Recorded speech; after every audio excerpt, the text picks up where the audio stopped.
প্ৰেমত ফুলিছে শতদল, প্ৰেমত ঘুৰিছে ভ্ৰমণদল।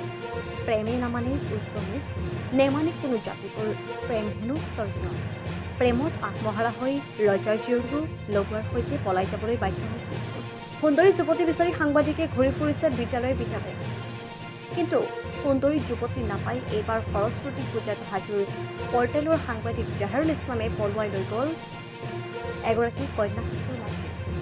এগৰাকী লম্পট চৰিত্ৰৰ পৰ্টেলৰ সাংবাদিক জাহাৰুল ইছলামে ১ নং ভেলকৰ সস্ত্ৰঘাটৰ কুদ্দুছ আলী পত্নী হামিদা খাতুনৰ সৈতে দীৰ্ঘদিনীয়া প্ৰেমৰ অৱসান ঘটাই নিশাৰ ভিতৰতে পালেগৈ নামনিৰ সমৰ্থ হৈছিল। পৰ্টেলৰ সাংবাদিক জাহাৰুল ইছলামে এটি কন্যা সন্তানৰ শিশুক এৰি থৈ মাতৃ হামিদা খাতুনক পলুৱাই নিয়া ঘটনাত একমুখে ধিক্কাৰ জোৱাৰ উঠিছে। প্ৰেমত হাবুডুবু খাই আত্মবিভোৰ হোৱা হামিদা খাতুনে ইতিমধ্যে স্বামী কুদ্দুছ আলীক বিলাসীৰ পৰা আদালতৰ জৰিয়তে বিবাহ বিচ্ছেদৰ শপতনামা প্ৰেৰণ কৰা কাণ্ডই পৰিয়ালটোক হতচকিত কৰি তুলিছে। ইফালে মহিলাগৰাকীয়েও কুদ্দুছ আলীৰ পৰা নগদ ধন, সুন্দৰ পৰা অলংকাৰ, যাৱতীয় নথি পত্ৰ লৈ যোৱাৰ অভিযোগ উঠিছে। এই সন্দৰ্ভত ভুক্তভোগী কুদ্দুছ আলীয়ে ৰামদিয়া আৰু চকীত মহিলাগৰাকীয়ে জাহাৰুল ইছলামৰ বিৰুদ্ধে এজাহাৰ দাখিল কৰিছে। উল্লেখ্য যে ইয়াৰ পূৰ্বেও পৰ্টেলৰ সাংবাদিক লম্পট জাহাৰুল ইছলামে ৰাইটৰ ঔকিল খাই সংবাদৰ শিৰোনামা দখল কৰিছিল। তাৎপৰ্যৰ বিষয় যে সংবিধানৰ ৪ৰ্থ স্তম্ভ তথা সমাজৰ অতন্ত্ৰ প্ৰহৰী সাংবাদিকৰ নাম বদনাম কৰা এনে দুষ্ট প্ৰবৃত্তিৰ লোকৰ কৰ্মকাণ্ডই সঠিক সমাজক লজ্জানত কৰিছে। শুনা পালোঁ যে জাহাৰুল সাংবাদিকৰ লগত গৈছে। হয়, কেতিয়া গৈছে? সোমবাৰ সৰস্বতী পূজাৰ দিনা কাৰ লগত গৈছে? জাহাৰুল সাংবাদিকৰ লগত যোৱা বুলি ৰাইট হৈছে। তেওঁৰ ঘৰ ক'ত?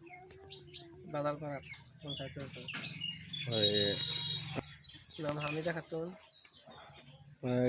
কিহৰ কাৰণে কৈছে গম পোৱা নাই।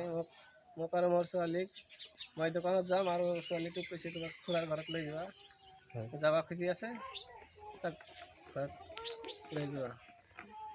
পিছে মোক আৰু ছোৱালীটোক আগবঢ়াই দি পেলাই ঘৰত গুচি আহিছোঁ। হয়, জাহাৰুল সাংবাদিক ২ নম্বৰ ভেলকাৰ গাঁৱৰ পটেল সাংবাদিক ১ নম্বৰ ভেলকাৰ গাঁৱৰ হস্তৰঘাট তথা কুদ্দুছ আলীৰ পত্নী লৈ পলায়ন কৰে। আমি শুনামতে বিলাহীপাৰা যাই কেনে তাতে কোৰ্টত যাই কেনে ডাইভৰ্চ কৰিছে আৰু তাতে আছে। এনেকুৱা সাংবাদিক যদি পটেল সাংবাদিক যদি ৰাইজৰ মাজত থাকে তেনেহ'লে ৰাইজৰ কি হ'ব? এই সৰস্বতী পূজাৰ দিনা গৈছে।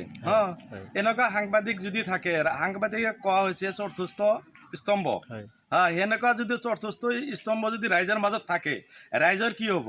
আজি যিজন মাইকী লৈ সি পলাইছে, সেই মাইকীজনৰ এজন ছোৱালী আছে।